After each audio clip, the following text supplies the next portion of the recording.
Sa mundo ng boxing, bihira ang pagkakataong magkasundo ang mga fans pagdating sa tanong na sino ba talaga ang mas mahusay. Ngunit ngayong muling pinaghahambing sina Floyd Mayweather Jr. at Terence Crawford, isang matapang na pahayag mula kay Oscar De La Hoya, ang muling nagpasiklab sa debate sa buong boxing community. At para kay De La Hoya, malinaw ang kanyang sagot. Naniniwala ang dating world champion na mas superior pa rin daw si Floyd Mayweather pagdating sa purong teknikal na kakayahan, kahit pa gumawa na ng kasaysayan si Crawford sa iba't ibang weight divisions. Hindi biro ang naging karera ni Crawford. Matapos niyang talunin si Canelo Alvarez at maging undisputed super middleweight champion, lalo pang lumakas ang argumento ng kanyang mga supporters na isa siya sa pinakadominanteng fighter ng modern era. Bago pa man iyon, nasakop na rin niya ang welterweight at junior welterweight divisions bilang undisputed champion. Pero batay kay De La Hoya, may isang bagay na hindi pa rin matapatan ni Crawford. Ito ay ang halos perpektong boxing IQ at depensa ni Mayweather. Binalikan ni De La Hoya ang laban nina Mayweather at Canelo noong 2013, isang laban na hanggang ngayon ay itinuturing pa ring masterclass sa defensive boxing.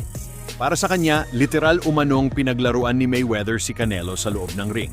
Halos hindi raw ito tinamaan ng malinis kahit minsan, habang kontrolado niya ang bawat segundo ng laban gamit ang timing, footwork at elite-level defense.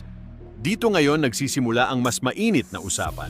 Si Crawford kasi ay kilala bilang isang fighter-boxer. Agresibo, mapanganib at laging naghahanap ng knockout. Hindi siya takot makipagpalitan ng suntok para tapusin ang laban. Ngunit ayon sa kampo ni De La Hoya, iba raw ang estilo ni Mayweather. Isang purong technician na kayang durugin ang kalaban nang hindi kinakailangang makipagbakbakan. At kapag depensa ang pinag-usapan, dito raw malinaw ang agwat.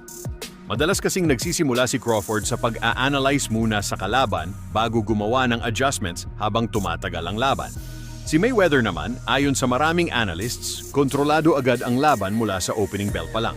Bawat galaw, bawat iwas, bawat counter, parang kalkulado.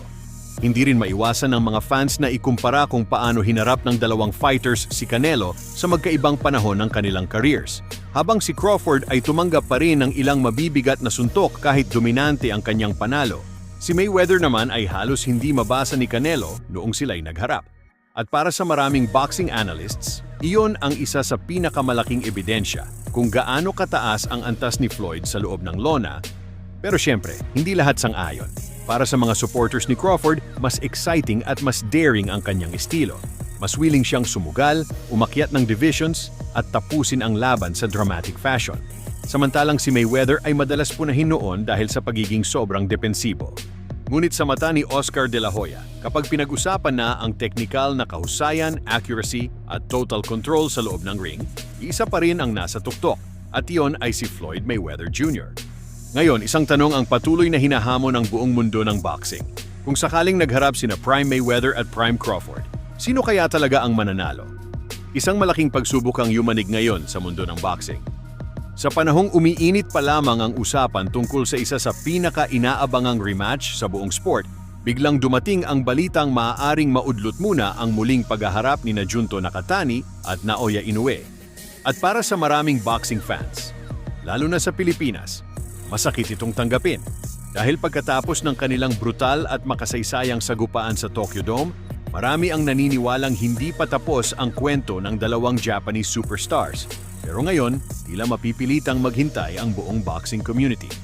Ayon sa mga ulat, si Junto Nakatani ay sasailalim sa operasyon ngayong linggo matapos magtamo ng fractured left orbital bone sa kanyang laban kontra kay Inoue noong 2 ng Mayo.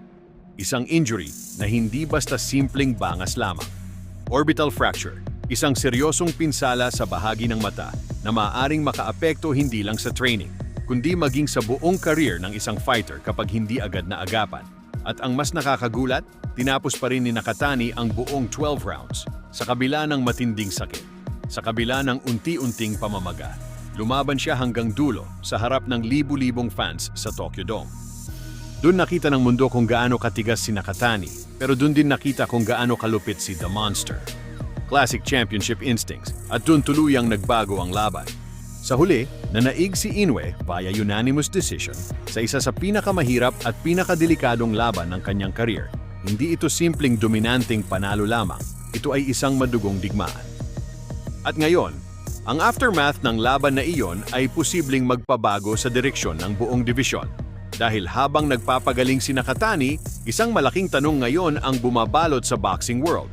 Maghihintay ba si Naoya Inoue o magpapatuloy siya sa paghahanap ng mas malalaking laban habang wala pa si Nakatani? At tandaan natin, napakaraming posibilidad ang naghihintay kay Inoue. Nariyan ang matagal ng pinag-uusapang super fight laban kay Bam Rodriguez. May posibilidad ding umakyat siya sa mas mataas na weight division upang habulin ang mas malaking legacy. Kaya habang nagpapahinga si Nakatani, maaaring tuloy-tuloy namang mag-evolve ang career ni Inoue. At iyon ang nakakapanghinayang para sa fans. Dahil sariwa pa ang excitement, mainit pa ang demand para sa rematch. Sa katunayan, matapos ang unang laban nila, marami agad ang nagsabing kailangan ng second fight. Hindi sapat ang isa lang. Ganun katindi ang ipinakita ng dalawang mandirigma. Maging ang trainer ni Nakatani na si Rudy Hernandez ay emosyonal matapos ang laban. Sa isang matapang na pahayag, sinabi niya na kapag hindi raw nila natalo si Inoue sa rematch, hindi na raw siya muling magtitrain ng sinumang boxer at tuluyan na raw siyang magre-retiro. Isang statement na nagpapakita kung gaano sila kadeterminado na makabawi. Pero ngayon, tila kalaban muna nila ang oras. Ayon sa mga eksperto, ang orbital fracture ay nangangailangan ng ilang buwan bago tuluyang gumaling. Kahit makabalik si Nakatani sa light training sa loob ng 3 hanggang 4 na buwan, hindi ibig sabihin nito ay handa na agad siyang sumabak sa isa na namang digmaan laban kay Inoue. At sa elite level ng boxing, isang maliit na kahinaan lang, maaaring maging katapusan ng career.